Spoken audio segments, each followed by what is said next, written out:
Hey y'all. Hey BB.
She's just a nag, to say the least. Or the guy in the club that's mad because you don't give him any attention, or you don't want to talk to him, and so he'll say F you bitch, or whatever the case may be. What these two people have in common, hey Edith, what these two people have in common is the fact that they simply cannot get emotional credit from anyone. Nobody will lend to them any kind of emotional credit. So, remember when I told you all maybe a scope or two ago, I said that I was in the process of trying to get my credit back on track. And so, in the process of doing that, remember that I had some accounts in collections or whatever. And so, what I realized was that I could actually dispute the things that were on my credit report that were giving me the bad credit score. Your emotional credit report is no Your emotional relationship report is no different.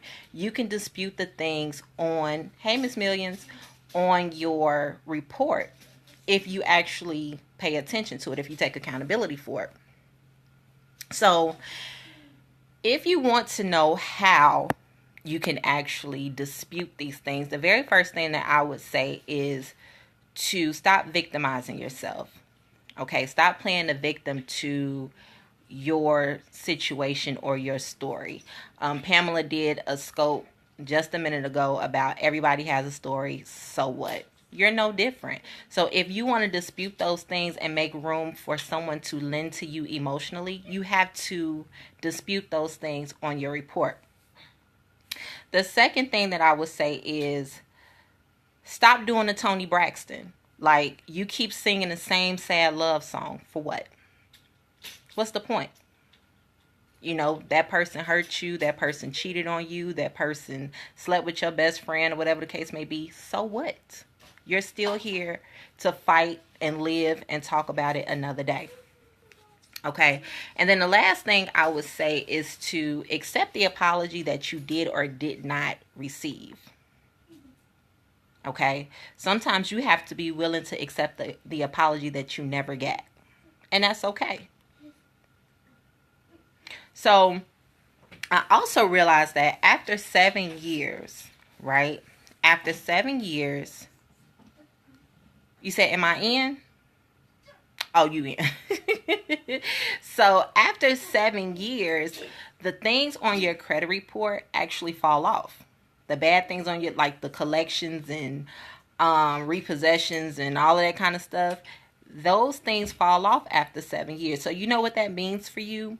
Those relationships that kept you bound, that bad breakup, all of those times you wore the Lord out asking him to keep that man or keep that woman in your life that seemingly meant you nothing good at all. It's time for you to let those things go. After 7 years, those things fall off. Okay, so it's no different this time around with your emotional credit report. If you do the work, you can go on ahead and start disputing those things right now. So that means that those things are getting ready to fall off. Those bad relationships are getting ready to fall off.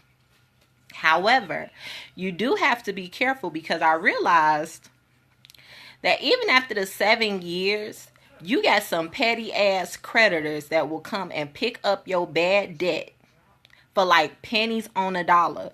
You got these creditors that will come and pick up your bad debt and literally start trying to collect on your old debt. Okay? It's no different with your emotional credit, your emotional relationship report. You have individuals in your lives that will literally come in behind that person that did you wrong and pick it up and try to collect on that bad debt. Okay, so here's what you have to this is what you have to remember. Those people in the past, they're not necessarily exes. Okay, those emotional creditors, they're not necessarily your ex-boyfriend or your ex-girlfriend, your ex-wife or your ex-husband. Sometimes they're your mother. Sometimes they're your father. Sometimes they're your grandmother. Sometimes it's that uncle that did you wrong. Or sometimes it's that auntie that told you wasn't never going to be shit. Sometimes your emotional creditors are not your exes. Dior Marie, hush. So you have to be very cautious of the people that you allow in your life. Be cautious of the people that you allow to feed off of the things that have hurt you in the past, because that's all creditors do. Creditors take advantage of the fact that you had an account in the past that you could not pay. That's all they do. When they go and they buy, they pick up your old credit or your old debt. They pay a penny for it, $1 for it, and then they try to collect on it. These people are no different. So you have to be careful of the people that you allow in your life. So the best thing that I could suggest to you, if you want someone to loan you emotional credit, you want to get your love life back on track, you want to get your emotional life back on track, you got to dispute the things that have you bound, that has people kind of leery of lending to you in the first place. Okay? So I think my 15 minutes is up. Y'all know I don't take long at all. I will be passing it on to Theron for my replay viewers.